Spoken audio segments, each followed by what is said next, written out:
तो कैसी कट रही है। इस समय हम आए हुए हैं सखिया धाम पर। जी हाँ, सखिया गांव से सखिया धाम तक का जो सफ़र है वो बाबा ब्रह्मदेव की वजह से है। और बाबा को डॉक्टर ब्रह्मदेव भी कहते हैं क्योंकि लोग यहाँ अपने शरीर की समस्याएं हैं उनको दूर करने के लिए आते हैं। तो बाबा का एक नाम है डॉक्टर ब्रह्मदेव, साथ ही साथ ढकुलिया वाले बाबा भी कहते हैं। और तमाम लोग पूरे दिन यहाँ आते हैं, बाबा की परिक्रमाएँ करते हैं क्योंकि लोगों का मानना है कि यहाँ 7 बार परिक्रमा करने से जो शरीर के रोग हैं, पीड़ाएँ हैं, वो दूर होती हैं।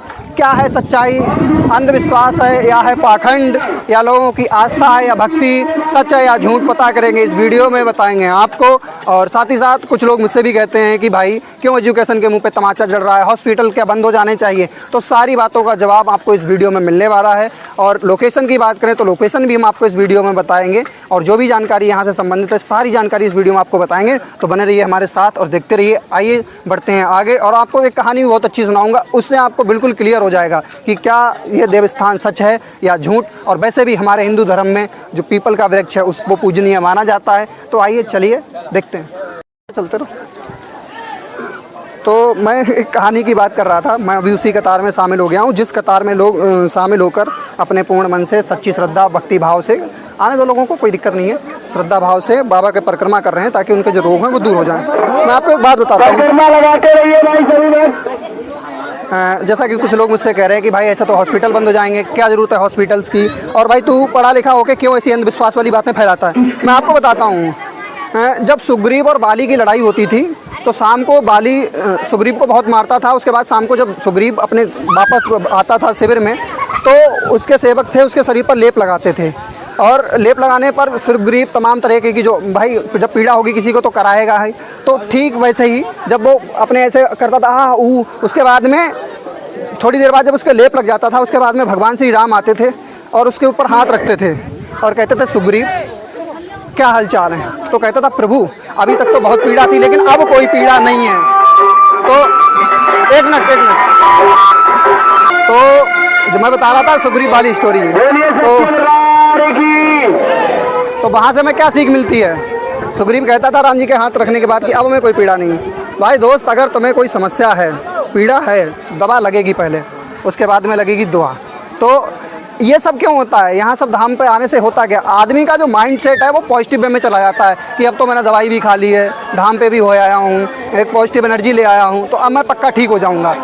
छोटे छोटे निर्माण जिससे श्रद्धालुओं को थोड़ी सुविधा हो सके, जैसे ये देखिए यहाँ पर नल लगाए गए हैं, तो अभी वाहन निर्माण कार्य देखिए जारी है ताकि जो भक्त हैं वो आएँ और पानी पी सकें, और राहत का कार्य है, ये एक अच्छा कार्य है, लगातार निर्माण कार्य जारी है। देखिए इधर ये मसाला बना रहे हैं।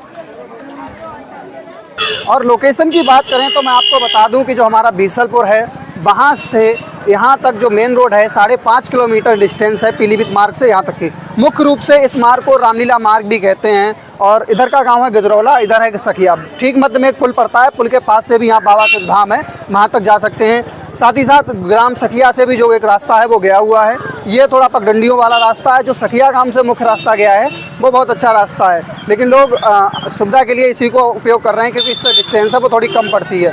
तो बीसलपुर से 5.5 किलोमीटर दूरी है और रामलीला ग्राउंड से 5 किलोमीटर की डिस्टेंस है, रामलीला वाला ही ग्राउंड है। और साथ ही साथ आप देख सकते हैं इस रोड पर भी जो तमाम सवारी हैं लोगों के आने जाने के लिए वो खड़ी रहती हैं, और स्थानीय लोगों द्वारा दुकानें भी लगाई गई हैं। आइए चलते हैं आगे और दिखाते हैं।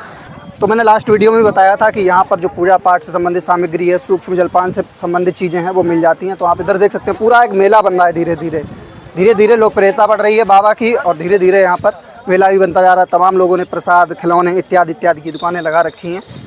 तो इन पगडंडियों से होकर लोग बाबा के स्थान तक जाते हैं। मैं अभी बाइक का यूज कर रहा हूँ क्योंकि मुझे थोड़ी जल्दी है। तमाम भक्तों की भीड़, लंबी कतारें समाप्त होने का नाम ही नहीं लेती हैं।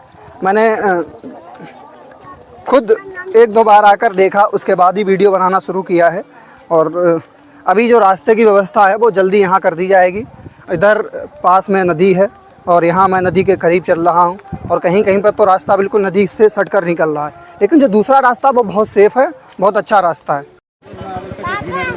अच्छा पापा जी वह हैं तुम्हारे, तुम कितने साल के हो? कच्चा एक में पढ़ रहे तुम? अच्छा पढ़ने आते हो? प्रसाद बेचने लग गए हैं, चलो बहुत बढ़िया। छोटे छोटे बच्चे हैं, मासूम से बैठे हैं तो यहाँ से जो डिस्टेंस है ना वो 2 रास्ते हैं। देखो ये आया है ग्राम सखिया की ओर से और ये पगडंडियों वाला रास्ता आया है जो हमारा मुख्य मार्ग है रामलीला वाला, वहाँ से। हालांकि दोनों रास्तों पर आने के लिए आपको आना मुख्य मार्ग से ही है, लेकिन यहाँ से आप ग्राम सखिया से होते हुए आते हैं, यहाँ डायरेक्ट आते हैं। तो यहाँ से जो बाबा की डिस्टेंस है धाम की वो है 100 मीटर्स। यहाँ से सीधे आपको सबसे पहले दर्शन प्राप्त होते हैं। आइए आपको दर्शन करवाते हैं।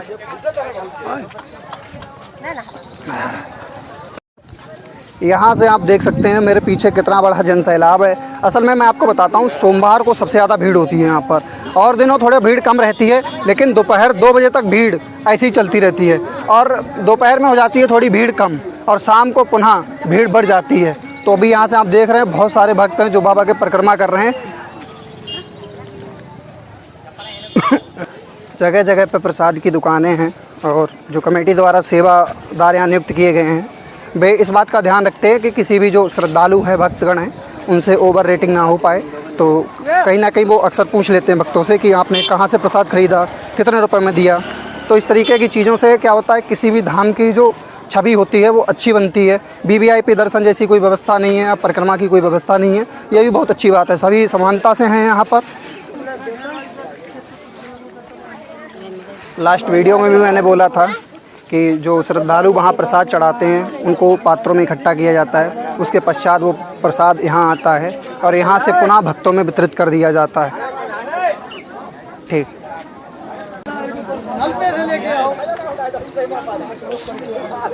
इसमें मैं एक महात्मा जी मिले हुए हैं। और कहाँ से आना हुआ आपका? पलिया माफी।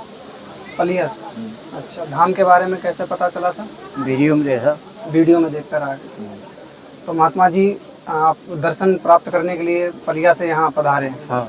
अच्छा, कैसा महसूस हुआ यहाँ आकर? बहुत अच्छा लगा। अच्छा लगा। अभी तक आप किसकी भक्ति कर रहे हैं? शंकर जी का। भगवान शिव। भगवान शिव को मानते। तो दर्शन प्राप्त करने के तो बाबा डॉक्टर ब्रह्मदेव के यहाँ चले आए यहाँ पर। तो अब आप जाएंगे तो वहाँ बताएंगे लोगों की कि हम जिस जगह गए थे वहाँ जाकर लोगों के कष्ट दूर होते हैं, दूर होते हैं, निवारण होता है। तो यहाँ भी रुकने का विचार है या फिर आज ही कहीं प्रस्थान करेंगे? आज नहीं जाएंगे, कल जाएंगे। आप एक साधु हैं, साधु आप विचरण का कार्य है आपका। कई देव स्थलों पर आप गए होंगे। तो मैं साधु है, हम कहूँ यहाँ क्या खास लगा आपको? खास ये लगा, अच्छा लगा। यहाँ मेरा भीड़ है, अच्छा लगा। मानते हैं आप? मानते हैं, पूर्ण श्रद्धा से मानते हैं। हाँ। नहीं ऐसा तो नहीं हुआ वीडियो में देख लिया हो कि वहाँ जाने से कष्ट दूर हो रहे हैं तो आप भी केवल हैं? ऐसा नहीं। अच्छा,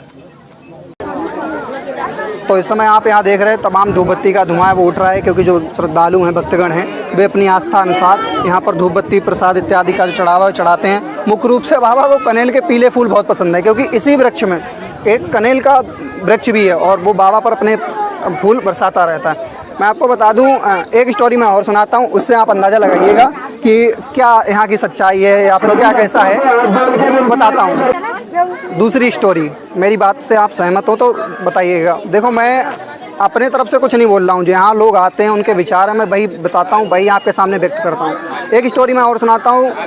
लक्ष्मण शक्ति जैसी रामायण में एक बहुत फेमस घटना है। भगवान श्री राम के छोटे भाई लक्ष्मण को जब शक्ति लगी थी तो वो चाहते ईश्वर होते हुए एक हाथ फेरते और लक्ष्मण जी उठकर बैठ जाते, पुनः मेघनाथ से युद्ध करने आते।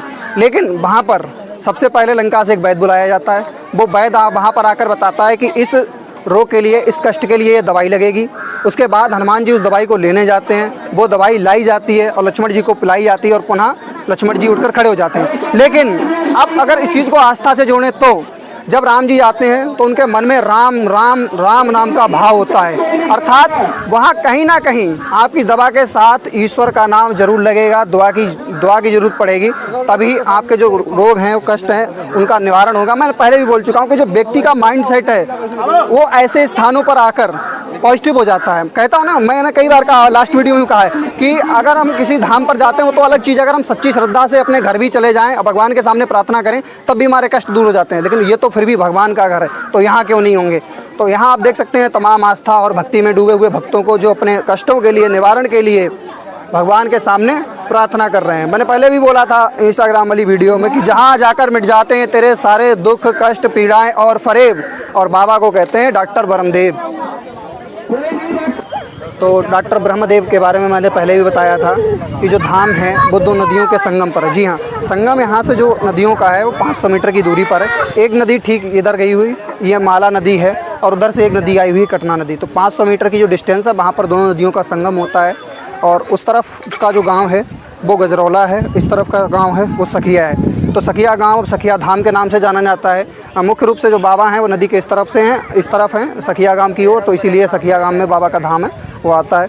तो संगम पर होने के बाद यहाँ संगम के जयकारे और तमाम हिंदू धर्म के जो जयकारे हैं पूरे दिन लगते रहते हैं, और बाबा का जो धाम है वो हिंदू धर्म के नारों से गूंजता रहता है। अभी तक धाम को किसी भी एक समुदाय के लिए नहीं बनाया गया है कि सिर्फ इसी समुदाय के लोग आएंगे। सभी समुदायों के लिए धाम खुला है, आ सकते हैं, प्रार्थना कर सकते हैं, दुआ ले सकते हैं। तो जो तमाम लोग हैं वो अपनी अपनी बोतलों में जल भर कर लेकर आते हैं। ऐसे बोतलों में जल भर लाते हैं। उसके बाद यहाँ बाबा के चरण स्पर्श और कुछ जल अर्पित करने के बाद जो शेष जल है उसे अपने घर ले जाते हैं। उस जल का करना क्या होता है, उस जल को अपने धीरे धीरे आराम से लेते रहते हैं लोग, और मंत्रोच्चारण के पश्चात वो जल पवित्र हो जाता है और उसको लेने से आपकी जो पीड़ाएं हैं वो दूर होती हैं। ठीक है। और धाम के बारे में आज आपने जाना, मैंने एक वीडियो और भी बनाई है लास्ट में, उस वीडियो के बाद ये दूसरी वीडियो हमारी होने वाली है। एक वीडियो और आएगी, उसमें और भी चीज़ें हम आपको बताएंगे। तो इस वीडियो में बस इतना ही। बाकी धाम के बारे में आप समझ चुके होंगे। मैं देखो डायरेक्टली प्रमोट नहीं करता किसी चीज़ को, मैं अंधविश्वास या पाखंड जैसी चीज़ों को बढ़ावा नहीं देता हूँ। मैंने क्या कहा कि अगर अपने घर जाते हैं तब तक सारे कष्ट दूर हो जाते हैं, फिर ये तो फिर भी भगवान का घर है। तो इस वीडियो में बस इतना ही, मिलते हैं अगली वीडियो में। कोई दीवार बांध के अंदर नहीं जाएगा, कोई भी भक्त अंदर नहीं जाएगा भाई। तो इस वीडियो में बस इतना ही, मिलते हैं अगले वीडियो में। तब तक के लिए जय हिंद, वंदे मातरम, माता जय सलाम, जय शिवाजी, जय कलाम एंड बाय। फिर आएंगे इसी श्रद्धा के साथ।